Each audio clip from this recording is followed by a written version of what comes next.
Hi, I'm back. It's Friday night. I'm done work. It's like 5:30 or something. I'm in the shop. Look at that. It's already dark out. It's crazy. Oh well. Anyways, yeah, it's Friday night. I'm back into it. I have no plans at all this weekend, so it's going to be non-stop working on the truck. So tonight, I'm going to start cleaning up the floor, grinding away some of this rust in here, trying to figure out how much floor I'm going to get cut out. I have a new floor pan right there, you can see, which goes up along all the edges. So yeah, just grinding away all the crap. You can see I got my fan going, trying to keep the dust out of here as much as possible as I'm grinding. It's a dirty, messy job. Yeah, hard to breathe, but whatever, it's got to be done. So yeah, I'm gonna keep grinding away and come to an idea. So like here we can see that I have right here, there's a hole. There's a hole here and another one here. So I've got to cut out at least this part up here. I'm not sure what's underneath this rust here. I'm going to grind it away and see if there's any pitting or not. The replacement panel does come all the way up to here, this good metal. And it goes along this edge here and actually comes up to the nice blue metal up here. So I might take the whole panel, because you can see right here there's some holes. I was grinding away the surface rust, and there's actually, you can see some pinholes there. So I'm going to keep grinding away and see what I can do. I mean, the less I cut out the better. However, if I have brand new metal, I would get rid of all this pitting that's in this.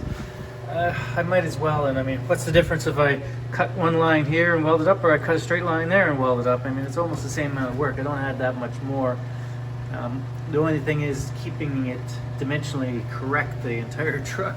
So that's one thing. Before I start cutting, I'll probably do is I'll bolt a plate in behind the door striker and bolt the plate at the door hinge and the upper the fender mounts there, and then weld in a triangle, some bars across, and that'll keep the cab dimensionally proper.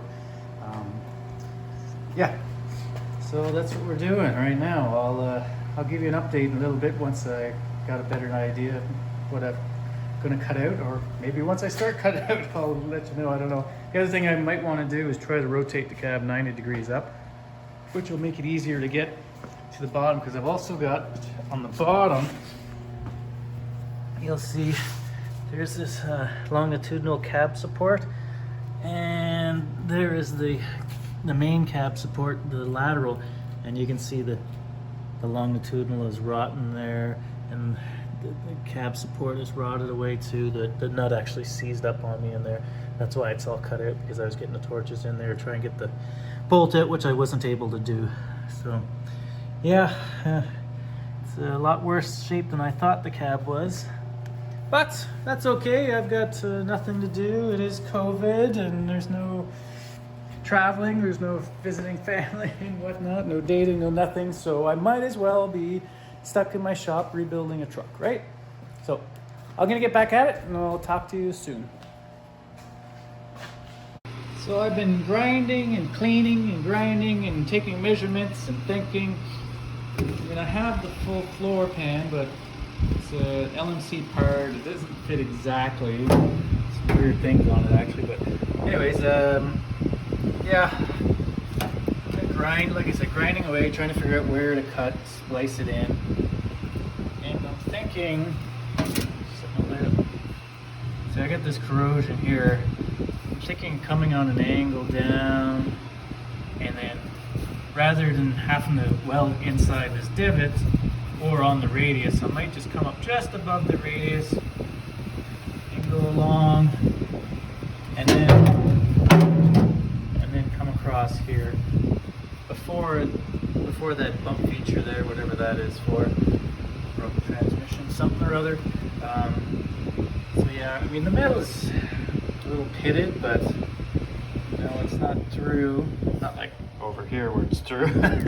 So what I'm going to do next is I'm just going to cut out a general square about 2 inches inside of where I think I want it, just to get me an idea. Start cutting down, and then at that point, then I'll cut the floor pan to where I think I want to go. I'm just chipping away at it and learning as I go. Thought I'd show you a little bit of where I'm at. So I've been cutting floor out. I did it in pieces.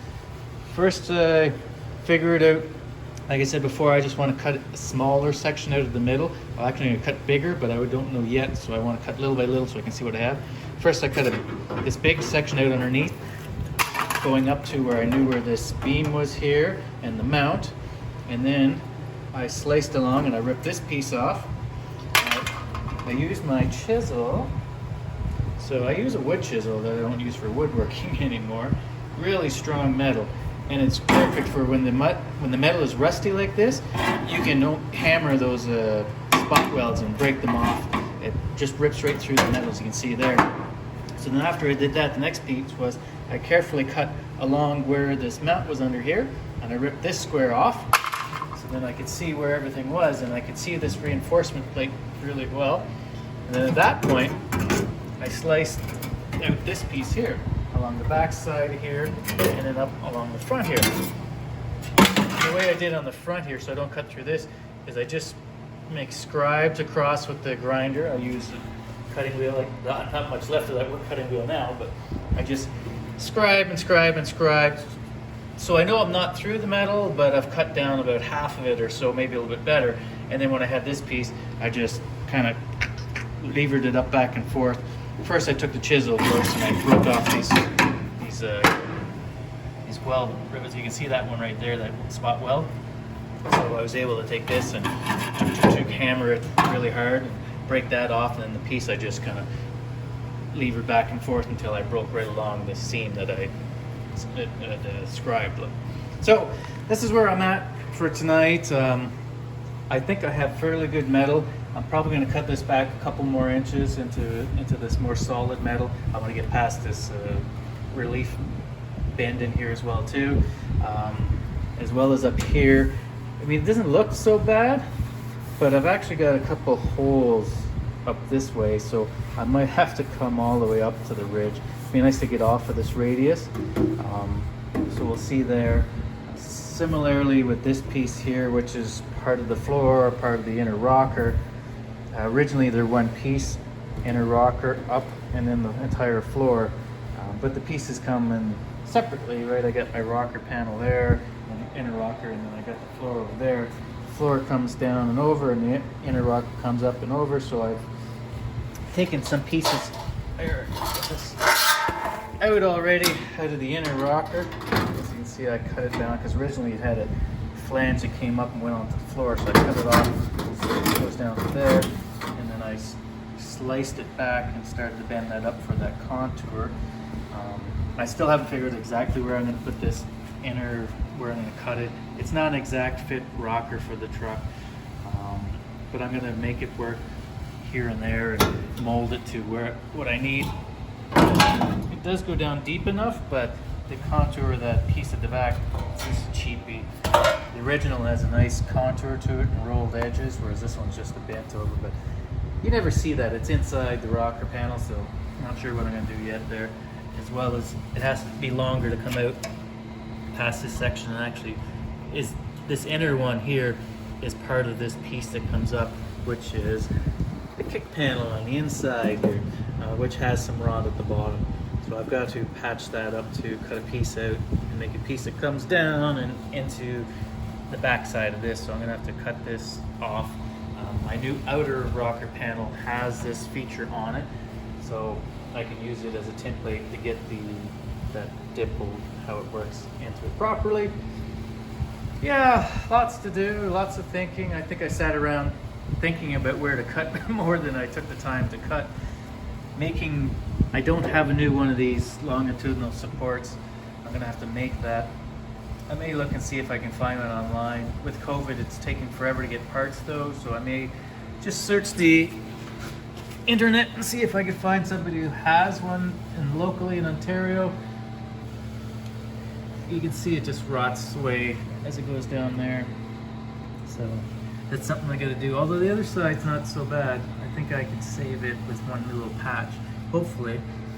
Yeah, lots of work to do to get this together, but I've got all weekend. It's only Friday night. It's 9 o'clock or so, so I'm going to go in and clean up and then back at it tomorrow.